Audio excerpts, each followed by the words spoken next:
मैं हूं कमल और आप देख रहे हैं मेरा चैनल इन्वेस्ट वाइज। आपका मेरे चैनल में स्वागत है।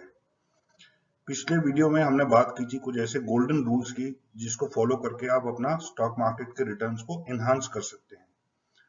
और इस वीडियो में मैं लेके आया हूं एक बहुत ही सिंपल टेक्निक जिसको फॉलो करके आप अपने रिटर्न्स को कई गुना बढ़ा सकते हैं। तो चलिए शुरू करते हैं आज का वीडियो।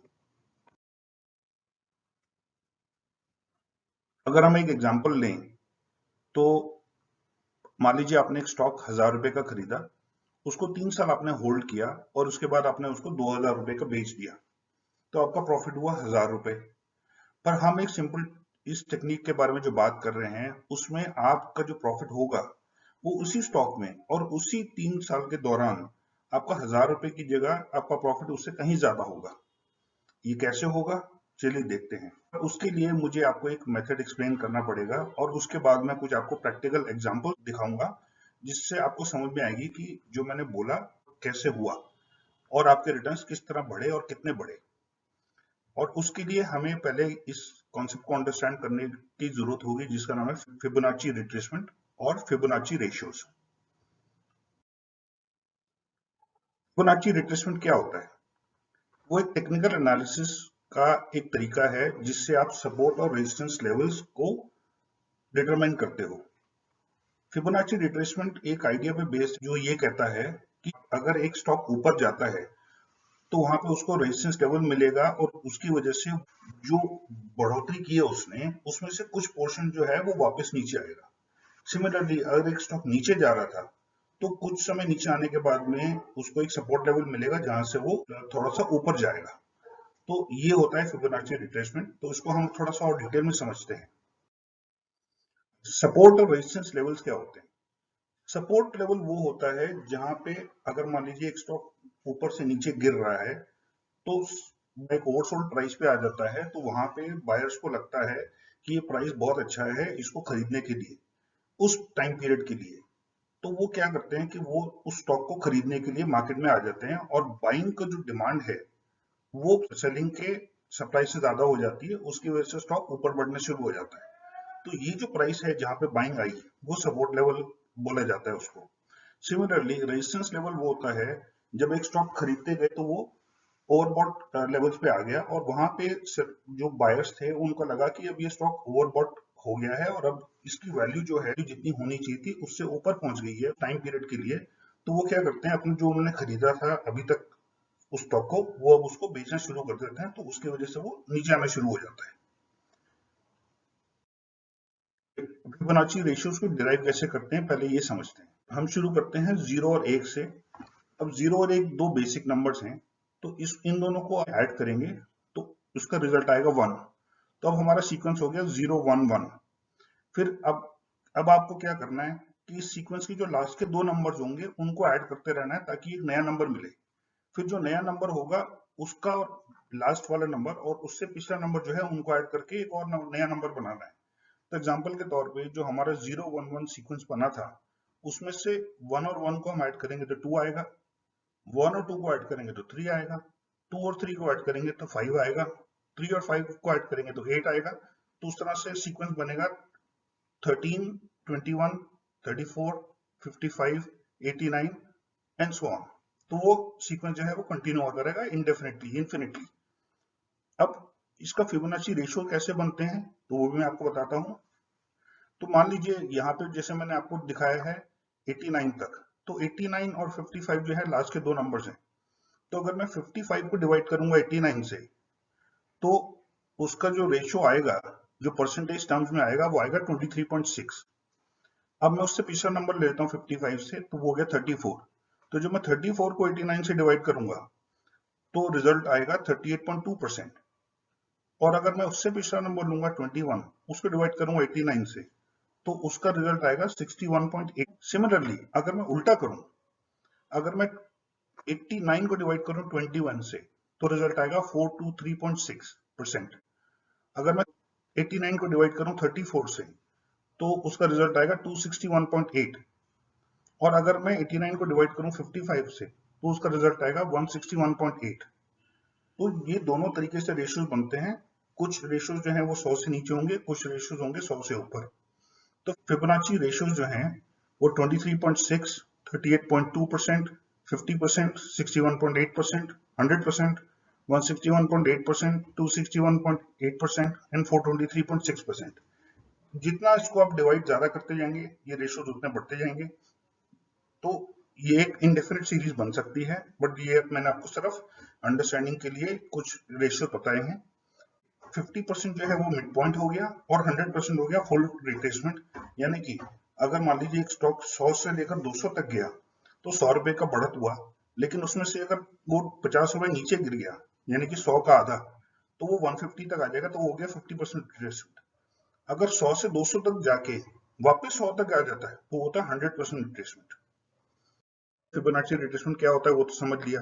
अब उसको कंपाउंड करने के लिए अपने रिटर्न्स को कैसे यूज करना है वो मैं अब आपको समझाता हूँ।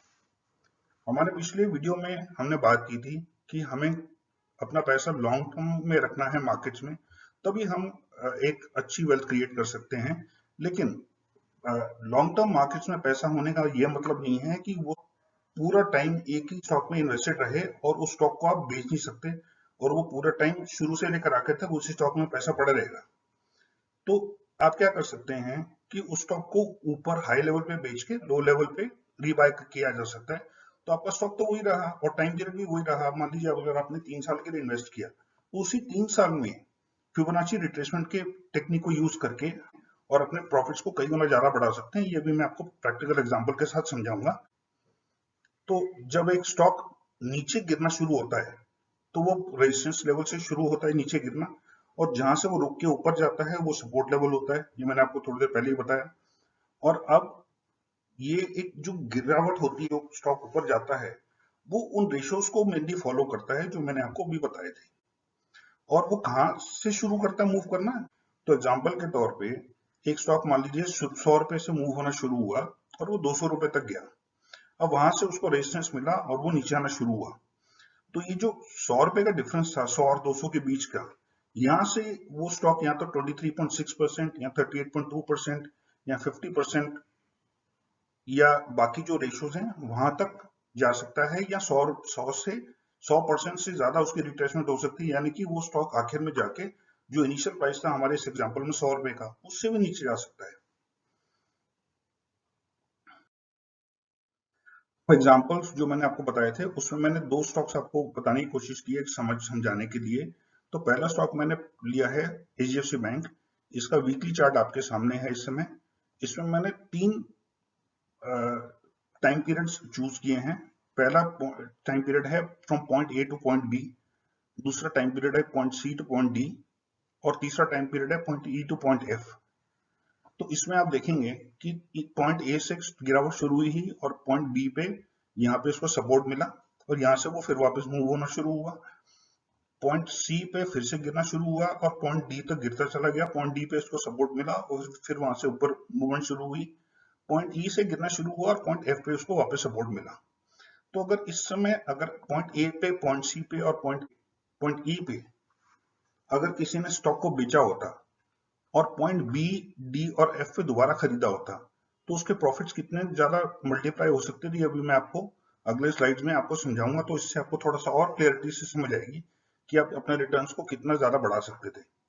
ये जो प्राइसेस मेंशन किए हैं ये वीकली क्लोजिंग प्राइसेस हैं और ये एब्सोल्यूट हाई और एब्सोल्यूट लोज उस पीरियड के नहीं है। तो अगर एब्सोल्यूट हाई और एब्सोल्यूट क्लोज को कोई पकड़ लेता तो ये जो रिटर्न्स मैं आपको दिखाने वाला हूँ उससे भी ज्यादा बढ़ जाएंगे। स्टॉक मैंने जो कंसिडर किया एग्जांपल के लिए वो है रिलायंस। और ये जो दोनों स्टॉक्स हमने कंसिडर किए हैं ये इंडियन मार्केट्स में सबसे बड़े स्टॉक्स में से माने जाते हैं। ये मोस्ट वेल रिस्पेक्टेड स्टॉक्स हैं। तो अगर हम कोई और स्टॉक लेते तो शायद उनके रिटर्न्स और भी ज्यादा हो सकते थे। इसमें रिटर्न्स क्योंकि ये इंडेक्स स्टॉक्स हैं और बहुत बड़े हैवी वेट्स हैं, तो इसमें प्रॉफिट कंपैरेटिवली थोड़ा कम होगा क्योंकि इनमें गिरावट और बढ़ोतरी उतनी जल्दी नहीं आती। तो लेकिन अगर आप कोई थोड़ा सा और छोटा स्टॉक पकड़ेंगे तो उसमें गिरावट और जो बढ़ने का जो है ट्रेंड वो और ज्यादा बड़ा होगा, उसमें प्रॉफिट कमाने के चांसेस और भी ज्यादा हैं। तो इसमें भी अगर आप देखेंगे पॉइंट ए, सी और ई पे अगर बेचे कोई, वो पॉइंट बी, डी और एफ पे खरीदे, तो काफी ज्यादा प्रॉफिट में एनहांसमेंट हो सकती है। ये एग्जैक्ट जो डिफरेंस है ये मैं आपको नेक्स्ट स्लाइड में बताता हूँ।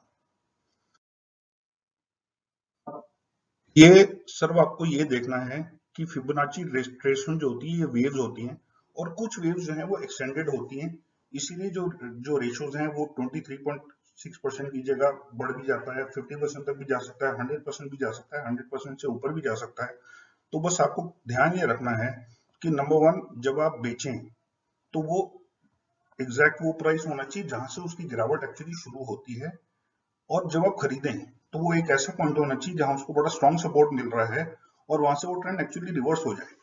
अगर वो ट्रेंड वहां से रिवर्स नहीं होता है तो वो और नीचे जा सकता है, तो उसको आपका वो जो प्रॉफिट है वो मैक्सिमाइज आप नहीं कर पाएंगे जब तक आप लास्ट माउंट पे नहीं खरीदेंगे जहां से वो ट्रेंड रिवर्स एक्चुअली होना शुरू हो। तो आप ये देखिए इस चार्ट में एचडीएफसी बैंक और रिलायंस जो है पॉइंट ए से पॉइंट बी पे हमने किस प्राइस पे बेचा, किस प्राइस पे खरीदा, तो ये आपको दिखाता है कि आप कितना प्रॉफिट एक्स्ट्रा कमा सकते थे, जबकि टाइम पीरियड वही है। अगर आप ना बेचते तो भी वही टाइम पीरियड रहता, और अगर आपने ऊपर बेचा और नीचे खरीदा तब भी टाइम पीरियड वही रहेगा, लेकिन प्रॉफिट में कितना डिफरेंस आता है वो मैं आपको नेक्स्ट स्लाइड में दिखा देता हूँ। प्रॉफिट अर्न्ड, प्रॉफिट जो है ये सेलिंग हाई और बाइंग लो के प्रॉफिट्स हैं दोनों स्टॉक्स के। प्राइसेस जो है वो वीकली बेसिस पे दिए हुए, और अगर हम डेली बेसिस के क्लोजिंग प्राइस पे अगर आप उसको करते तो प्रॉफिट और भी ज्यादा हो सकते थे, क्योंकि ये वीकली प्राइसेस हैं तो इसकी वजह से इसके प्रॉफिट थोड़े से कम है। एचडीएफसी बैंक में अगर पॉइंट ए और पॉइंट बी के बीच का अगर हम प्रॉफिट का परसेंटेज निकालें तो वो बनता है 8.79%, रिलायंस का बनता है 18.89%, पॉइंट सी और डी के बीच का प्रॉफिट परसेंटेज निकालें तो वो बनता है 12.31%, और 20.66% है रिलायंस का। और प्रॉफिट परसेंटेज पॉइंट ई से पॉइंट एफ, क्योंकि इसमें फॉल काफी ज्यादा बड़ी थी तो नेचुरली इसमें प्रॉफिट परसेंटेज भी काफी ज्यादा होगा। तो एचडीएफसी बैंक का प्रॉफिट परसेंटेज है 56.6% और रिलायंस का है 74.56%। आप ये देखिए कि हमने जो दोनों स्टॉक्स लिए थे वो एकदम ब्लू चिप स्टॉक्स थे इंडियन मार्केट्स में, और ये ऐसे स्टॉक्स हैं जो कई सालों तक, कई डेकेड्स तक ऊपर जाते रहे हैं। और ये स्टॉक्स ऐसे हैं जिसमें बहुत सारे लोग जो शुरू से इन्वेस्टेड है, जो जिन्होंने आईपीओ के टाइम ये खरीदे हुए हैं, उन्होंने, काफी लोगों ने तो आज तक नहीं बेचा एक बार भी, और वो तभी बेचते हैं उन स्टॉक्स को ऐसे लोग जो बहुत इमरजेंसी में, या किसी घर खरीदना है जैसे किसी को, या किसी को अपने बच्चों की शादी करनी है, तो उन ओकेजन पे बेचते हैं, अदरवाइज ये स्टॉक्स उनके पास पड़े रह जाते हैं। लेकिन अगर ऐसे कुछ लोग हैं वो अगर उस रिट्रेसमेंट का फायदा लें या फायदा उठाना चाहें और ऐसे पॉइंट्स पे ए सी और ई वाले पॉइंट्स पे बेचें और नीचे वाले पॉइंट्स पे खरीद लें, तो आप ये सोचिए कि उनके रिटर्न्स कितने ज्यादा बढ़ सकते थे। तो अब ये तो जो प्रॉफिट्स है ये तो आप या तो अपने पर्सनल यूज के लिए भी उसको यूज कर सकते हैं, या अगर आप उसको री इन्वेस्ट कर दें तो आप ये सोचिए कि इसी प्राइस पे, अगर आप नीचे वाले प्राइस पे आप not only you can buy the number of share that you had sold at the higher price, but जो परसेंटेज प्रॉफिट आपका बड़ा है, आप उतना परसेंटेज उस रेशियो में शेयर्स को और खरीद सकते हैं। जैसे मान लीजिए अगर आपने 100 रुपए का बेचा और शेयर नीचे गिरते गिरते 50 रुपए पे आ गया, तो पहले अगर आपके पास एक शेयर था जो आपने 100 रुपए पे बेचा, तो आप 50 रुपए के 2 शेयर खरीद सकते हैं। तो आपकी जो स्टॉक नंबर ऑफ शेयर्स हैं वो डबल हो सकते हैं अगर आपका 50% फॉल होता है। 50% पे आप पूरे के पूरे अमाउंट का जो आपने 100 रुपए में बेचा था, अगर पूरे अमाउंट का अगर आप दोबारा खरीद लेते हैं स्टॉक, तो आप एक स्टॉक की जगह 2 स्टॉक खरीद सकते हैं। अगर आपने 100 शेयर बेचे होते तो आप 200 खरीद सकते हैं। तो आप ये सोचिए आपकी वेल्थ कितनी ज्यादा कंपाउंड हो सकती है अगर आप इस चीज का फायदा ठीक से उठाएं। और एक फायदा बहुत बड़ा और है हाई प्राइसेस पे बेचने का, वो ये है कि जब स्टॉक गिरना शुरू होता है तो हमें एग्जैक्ट रीजन पता नहीं चलता कि वो स्टॉक क्यों गिर रहा है। तो जिस तरह से हमने देखा कि पॉइंट ई से लेकर पॉइंट एफ तक बहुत ही स्टीप और शार्प फॉल था, लेकिन अगर किसी ने ध्यान नहीं दिया होता पॉइंट ई पे, वो सोचता कि ये तो बहुत ही कम गिरेगा, जैसे पॉइंट ए से लेकर बी तक गिरावट कम थी, पॉइंट सी से लेकर डी तक गिरावट कम थी, उसी तरह अगर कोई ये सोचता कि पॉइंट ई से भी पॉइंट एफ तक गिरावट कम होगी और ना बेचता, लेकिन बाद में उसको पता लगता कि पॉइंट एफ तो बहुत नीचे जाके है, काफी महीनों का लो बना है या काफी सालों का लो बना है, तो वो उस चीज का फायदा अगर नहीं उठाता है तो काफी उतना जो है उसका प्रॉफिट जो है वो कम होगा। और दूसरी बात यह है कि जब वो बढ़ना शुरू होगा स्टॉक, तो क्या पता नए हाइस को ना भी टच करे, तो जो वो फायदा उठा सकता रहा पॉइंट ई पे बेच के, फायदा उसको कभी मिलेगा नहीं।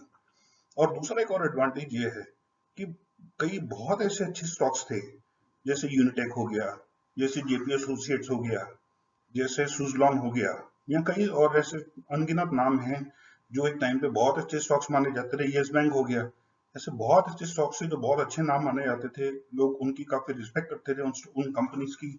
लेकिन आज की डेट में वो बहुत कम वैल्यू पे हैं, और कुछ स्टॉक्स तो एकदम पेनी स्टॉक बन गए हैं, क्योंकि उनके फंडामेंटल जो है वो खराब हो चुके हैं, और उनको मार्केट वो रिस्पेक्ट और वो ग्रोथ नहीं देती।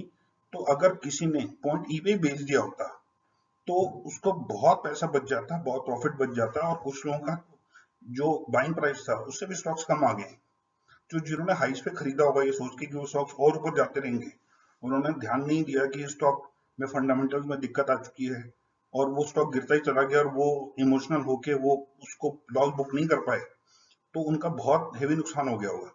तो जब आप ऐसे स्टॉक्स को ऊपर बेच देते हैं, तो एक तो आपको चिंता खत्म हो जाती है, और दूसरा, उसको स्टॉक को तब आप दोबारा खरीद सकते हैं जब वो स्टेबल होके दोबारा वापस होना शुरू हो जाए, उठना शुरू हो जाए, या उस पैसे को जो आपने पुराना शेयर बेचा, उसको आप किसी और अच्छे स्टॉक में री इन्वेस्ट कर सकते हैं और अपने प्रॉफिट्स को और बढ़ा सकते हैं।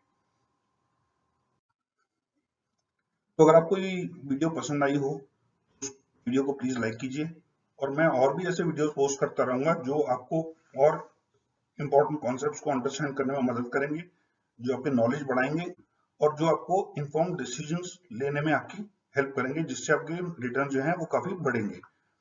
मेरे चैनल को सब्सक्राइब कीजिए, बेल नोटिफिकेशन को ऑन कीजिए, ताकि आपको मेरे आने वाले वीडियोस के बारे में पता लगता रहे। Till then, be safe and take care.